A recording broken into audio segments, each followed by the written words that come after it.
So today, I want to unpack the concept about why business coaching or executive coaching. It is the Action Coach Africa podcast hosted by Pieter Scholtz. Don't forget to subscribe for more. What is it about the business coaching industry that says to you that this is an opportunity you need to really look at? And I want to unpack a couple of points. Number one is it is an industry that is experiencing massive growth locally and globally at the moment. Number two is that we need to understand that the opportunity in business coaching says we can run a business with far higher margins than many other businesses around. Number three is an understanding of the difference between coaching and consulting. And it's a critical component that I think we need to unpack as well. Number four is to understand that in the business coaching industry, as a business coach, you have the opportunity to run what I refer to as a leveraged business.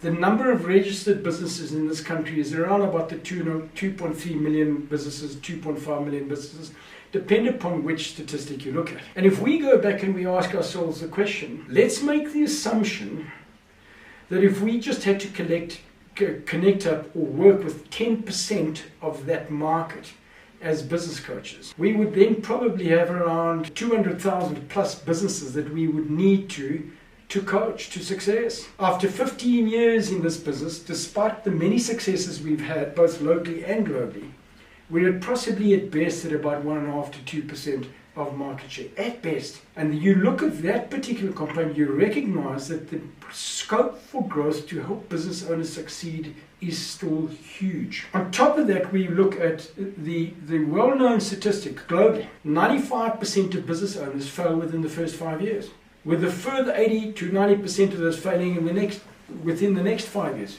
Now, if we go and look and think about that, 5% of businesses make it beyond the first 5 years. That is a statistic that should keep you and I awake and say, how do we change that trajectory of failure to one of success? And what opportunity does that give us as business coaches to be able to help business owners succeed, impact on their families, impact on the community, and change the trajectory of the employment environment that we're confronted with here in South Africa as well. So if we then go and look at the second point around running a business that has got far higher margins than many other businesses. And the only thing I want you to think about here is that at a business coaching level, it's said to you, you don't have stock, you don't have assets, besides computers, etc. But you don't have stock, you don't have assets, you don't have working capital, you've got masses of employees that you need to employ to be successful in this particular business. So it goes without saying that your profit margin in running this business, and particularly even in a hybrid type of environment, is far higher than trying to get into a quick service restaurant, trying to run a manufacturing business, trying to run a wholesale business or a retail business. And therein lies the issue for me. With the amount of work that you've got to do, you're running a business that is far neater, that has a far higher level of profitability than many other industries that are around us at the time as well. I now want to unpack what I refer to as probably the key component for us, is understanding the difference between consulting and coaching. We can unpack this thing for a long time here, but here's the point I want us to think around. As consultants, you sell time. Yes, there's a value component to it, but you sell time. You get into an environment where a company will bring you in on board, where you have deep experience in a particular issue that they want you to address. And they will contract you for your time and potential value that you're going to add to them. Therefore, if they've bought your time from you, how many clients can you take on at any particular point in time as a consultant? One, and at best two. So you go through as a consultant what I refer to as suicide cash flow cycles, where revenue's coming in, and whilst the contract is running, the revenue's coming in.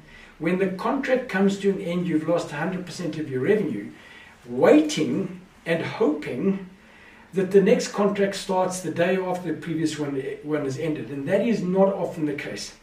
So you go from huge cash flow into your business to maybe a month or two's gap, or a week or two, or month or two's gap between that and when the next contract goes in, because you've only got one client. and because they bought your time. If we go and look at, from a business coaching perspective, what is it that we sell? We sell future value to clients insofar as it applies to their businesses. And yes, there's a time component to it. But because I'm selling future value to them, and one key point I didn't pick up on earlier on consulting, in consulting, who does the work? You, the consultant, does the work. In business coaching, who does the work? The client does the work. So therefore, given the fact that I don't primarily sell time, and given the fact that the business owner or client does the work, how many clients can I have? Anything from 10 to 30 clients plus at any particular given point in time. So now I run a far stronger and more consistent cash flow based business going forward. And my risk profile of losing clients and cash flow declines during that particular process is that much lower. So we really have to understand the difference between consulting and business coaching and executive coaching to truly understand this particular point. So we come back to point number 4, is the ability to run a leveraged business. And we need to understand what do we mean by leveraged business when it comes to a business coaching environment. So for me, there are a couple of sub-points to that. Number 1 is I can leverage the products and offerings and services that I offer to clients across different industries. I am not restricted to working with clients just within one industry, because what we coach to is generalized principles of business, this basic principles of business that apply across all industries. So when we look at leveraged businesses, I can recognize that it's the opportunity for me to coach clients in any conceivable industry that I want to work with. So that's the first concept under leverage. The second one is around understanding that I can run a coaching practice where there's time leverage. When we look at that, is an understanding that there are going to be times you're going to be coaching clients on a one-to-one basis, week in, week out, fortnight out, or month in, month out.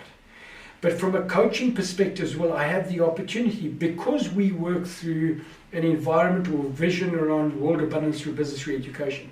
There is a understanding that coaching, in my opinion, takes 2 forms. One, there's a business education component, and 2, there's an accountability component. And when we look at the education component thereof, I can run and put numbers of business owners across different businesses, across different industries, into what I would refer to as group coaching programs, where I can leverage my time out. Instead of working with clients on a one-to-one basis, I can put myself between myself and many clients. How do I stand on stage and impart knowledge to anything from 10 people to 500 people in a particular room at the moment, and then leverage the time out for them all to get the value whilst they all are paying for the services we're particularly offering them. So when you look at leveraged businesses, number 1 is I can leverage what I do as a business coach across different industries.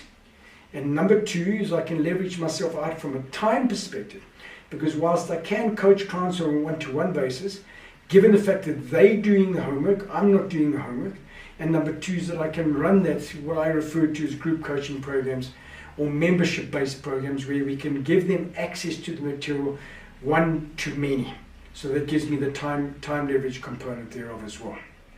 So critical for us to understand these 4 points when it comes to business coaching. And I just want to summarize. Number 1, the industry is going through massive growth and will continue to go through massive growth, particularly given the emphasis that governments around the world are placing around, making business owners successful. 2 is business coaching provides you with a business that runs a very high margin business. Number 3 is an understanding of the differences between business coaching and consulting. And number 4 is around understanding that it gives us an opportunity to run a leveraged consulting business coaching practice across different industries and leveraging my time out between myself and multiple clients. How do I go about servicing and providing a service to thousands of clients as opposed to just 10 or 20 at any particular point in time? And that's what I want us to think around when we look at the business coaching industry and the opportunities that it provides us. Thank you for joining me today, and I hope you've found value in this episode today. If you are considering leaving corporate, or you're considering getting to the business coaching industry and are keen to join our community of highly experienced coaches, then I would like to encourage you to go to our website at actioncoach.africa and make sure that you hit the subscribe button, and we'll see you next time.